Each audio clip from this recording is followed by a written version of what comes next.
Welcome back to Breakdown Friday. Joseph Ward, Patrick Irvin, Professor Carl Tone, Jones, PC. So before we dive all the way into this clip, I think it would be proper for us to define what Black consciousness is, because the premise or what he's writing about is a fear of Black consciousness. So before we get to the fear of Black consciousness, I think we need to define and understand what Black consciousness is. What is Black consciousness from the standpoint of that was given to us through the Black conscious movement through Steve Biko, but also looking at what is Black consciousness today in 2023, and based off of what based off of what Black consciousness is today in 2023, do white people fear our current version of Black consciousness? So before, and I do have some Steve Biko information, but I kind of want to get the conversation started and kind of jump into that.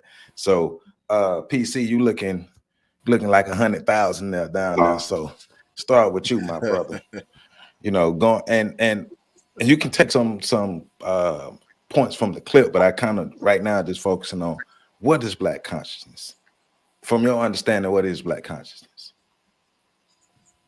Right now, Black consciousness is non-existent. Well, before we get to right now, just what was it supposed to be, or what was it when it was given to us through the Black conscious movement? From your understanding, knowledge of self.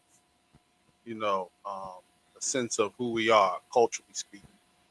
A sense that we came from greatness, but also that we represent greatness in being Black. Identifying unapologetically our love for being Black.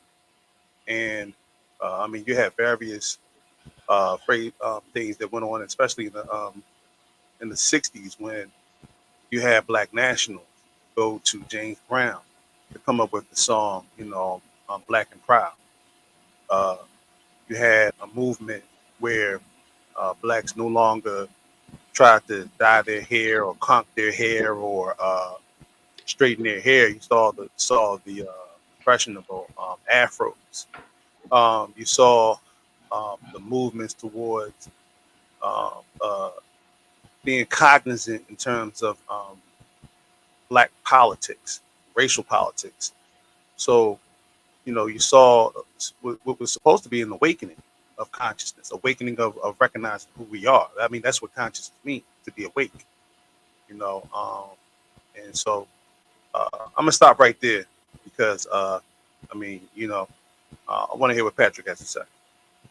All right, Pat, just dealing with the Black consciousness as it was given to us from the Black conscious movement. From your understanding, what is Black consciousness? I agree with what PC said. I think it's summed up as a sense of identity, a sense of self, something that we could be proud of, that would contrast and give us something to latch on to that's, opposite of what we had been given. So, I'd like to just simplify it down and say Black consciousness is Black identity. In everything that comes along with having an identity, a positive identity with historical origins, a vibrant present, and a bright future. Mm-hmm. So I agree with all of what both of you said, because from my understanding, Black consciousness was knowledge of self, knowledge of where you come from, you loving who you learning to love your African features, you loving to learn your African past, your history, and your culture, and everything about being African, and you want to present the best qualities of being Black. So I'm going to read the philosophy of Black consciousness, and this is coming directly from the ideas of Steve Biko. So the Black conscious movement centered on race as a determining factor in the oppression of Black people in South Africa in response to racial oppression and the dehumanization of Black people under apartheid. Black, as defined by Biko, was not limited to Africans, but also included Asians and coloreds, South Africans, mixed race, including African, European, and or Asian origin, incorporating Black theology, indigenous values, and political organization against the ruling system. The movement viewed the liberation of the mind as the primary weapon in the fight for freedom in South Africa, defining Black consciousness as first an inward-looking process where Black people regained the pride stripped away from them by the apartheid system.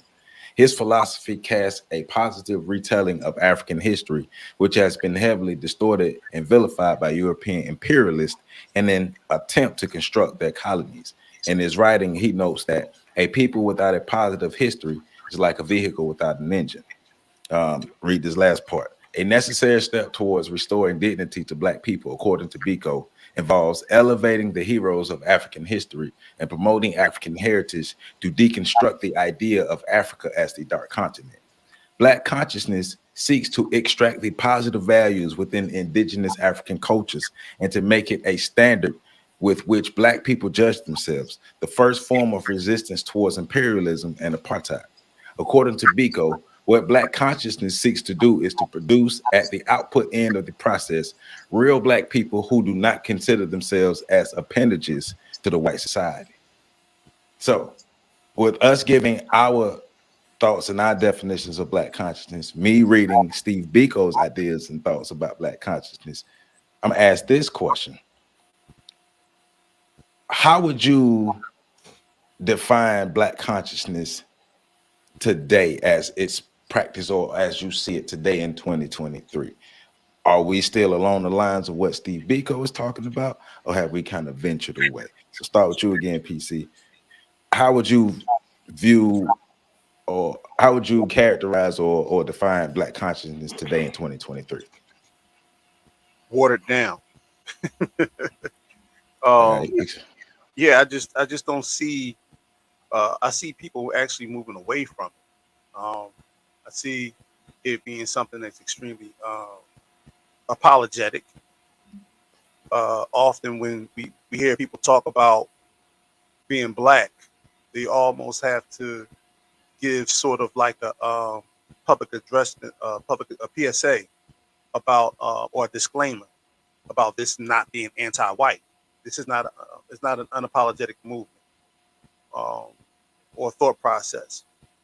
Most Black people nowadays, um, I would say 99% of the population doesn't. If they could wash this blackness off of them, they would. Uh, and when we start talking about the consciousness, it's a racket nowadays. I believe there's a lot of scammers. There's a lot of people who utilize this to profit. So it's not necessarily about educating us about the importance of knowing ourselves, about defining ourselves and who we are. If, for instance, you got people out there right now, in your state right now, Joe, fighting your governor because um, what is it? Critical race theory has been removed from the schools, in the teachings in Florida. So, if we were talking about real Black consciousness, Black people wouldn't have never allowed for that to be in the hands of the government. It would have been something that would have been instituted by institutions created by Black people. And similar to what the Jewish community does with synagogues, they allow their children to go to school Monday through Friday. But on Saturday, they re-educate their children about who they are, their history, and their place in history, the importance of their culture. They show the children the ways that their culture operates and builds, by showing their collective works and how they build with one another and support one another. And then, so their children already have an identity. It's not in the hands of the public schools. It's not in the hands of the state. It's in the hands of their community. If we were woke, conscious about who we are, then that would take precedence and that would take priority because we would understand that that's foundational to the bigger picture. Back then, you literally had a Black community. We don't have Black communities now. We have populist a black populations and pools of black people in hoods. We don't necessarily practice camaraderie. You can't even Most people don't even know who their next door neighbor is these days. So when we start identifying what black consciousness is now, it's it's watered down Kool-Aid. And I'll land my plane there. So I know Pat usually the villain, but I've been the villain last couple of weeks. I like this role, so um, but now just playing. But and I'm just pushing back for conversation and expand it, and just to make sure we get it flowing. So with the amount of Black history that's available on social media, you can scroll up, you can see Black history, you can get links, Black people have more access to Black history nowadays. Why do you still think that we don't know who we are? Because most black people run away from who we are. It ain't even that we don't know who we are. We know who we are, but most run away from it. When you start to see people exhibiting black culture, it's typically in some type of costume or fashion. So it's at an event. When you start talking about uh, understanding knowledge of self, it turns into a game of Negro Jeopardy. You know, we want to show the world we know all the trivia about being black, but we don't implement none of the culture. We don't implement none of the works. We don't implement any of the things that glue, that stick to itness, the more ways and the folk ways of black culture. We don't implement any of those things. We mostly run away from it because we identify it with danger. I was just talking to somebody recently about the latest documentary, the Tupac documentary, which I hadn't watched, but I'm familiar with the story, specifically his mother's story, and the fact that black people had the consciousness beaten out of us in the 70s with all the state-sanctioned killings of black dignitaries and black nationals. Um, we were terrorized to the point where the generations that survived the 70s made sure that we didn't really understand those things, or we wouldn't want to push forward those things in the 80s. And so when you start to see the culture coming back alive, it was really with started off with conscious rap, conscious hip hop, and also the showing of the film Malcolm X by Spike Lee.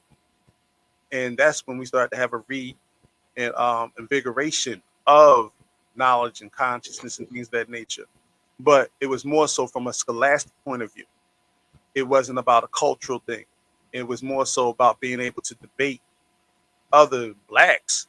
It went from debating people from other nationalities to blacks debating blacks, and then it turned into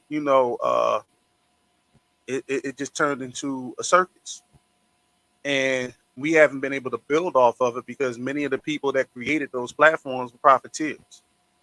So I mean, if you just looked at the information within itself would tell you, all you need to know about what we need to do to build black power, what we need to do to build on black consciousness, with that being the center. But a lot of us run away from it, So we and surface level than the mug. more worse than surface level. We're transparent. I mean, no, we're not transparent. We're what's the word I'm looking for? Effervescence or whatever that. We're see through. Yeah. Translucent. Yeah, we're Yeah, translucent. translucent. There you go. You know what I'm saying? And so we don't necessarily, we look past it, we look through it. It's invisible to us because most people nowadays, even so-called self-identified conscious black folk, are really appealing to the affections of white folk, and they want to be seen as the Messiah. They want to be seen as the one to lead us through the promised land, the one to part the Red Sea and things of that nature. They don't necessarily see themselves as one amongst us. They don't necessarily see doing this for the purpose of freeing their people. They just want to be seen like, they. I think we was talking about earlier. Some of these cats want to end up in the history book as a note in the history book. So okay. So I wrote that down. We're gonna come back to that. The black conscious, the figures, the image of black consciousness now. as far as what you're talking. Because I want to bring Pat in. Uh, so how would you characterize or define Black consciousness currently, right now in 2023? Uh, I agree with PC. Um, Currently, right now, 2023, I think Black consciousness is in a place where nobody really takes it seriously. Um, the scholars are not really, the true scholars aren't really being connected to by the masses, are connecting to the masses of Black people. The masses of Black people are, the melting pot theory works. We'll say that. And this is what, because they tried to change it. Now they say America's not a melting pot; it's more of a salad bowl where everybody still gets to retain certain pieces of their culture, and when eaten together, you get the American experience. But each culture still, no, it's a melting pot.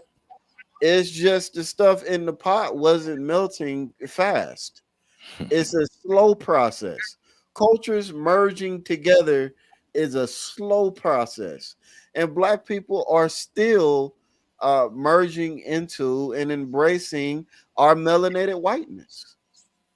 So, like PC said, there are a lot of people that know the information, well, know some derivative of the information. I'm not going to say they actually know the information, because a lot of them are getting their information through uh, people like us and sources like this one, and not doing any research whatsoever, um, which is not good. I don't care who your source is, me, PC, Joe, whoever.